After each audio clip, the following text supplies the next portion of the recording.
matxiruloaren ahotikanat. Bortxaketa bat, zenbat dira gaur, gizarte honek jipoitutakoa. Irainek ere indartzen dute normalizatutako matxismoa. Ikusi ala ez, oraindik dira nazkatu gaituen matxismoa. Eskerrik asko bozkatzea lortu zuten haiei, eskerrik asko emakume guztion izenean.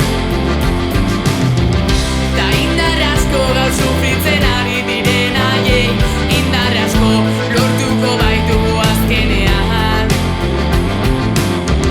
Segi borrokak hil dituzten eta ezin dutenen, ahotsa altxatzen egindako guztiaren itzalpean. Etorkizuna ondorengoen askatasuna, gure esku dago, batera beti gara gehiago, gara gehiago. Bostildako Euskal Herrian, ta beste milaka mundu osoan, bortxaketa asko denuntzi gabe, denuntzi gehiegirik kasurik ez. Noraino iritsiko da guzti hau ba, nesko kantolatu beharko gara.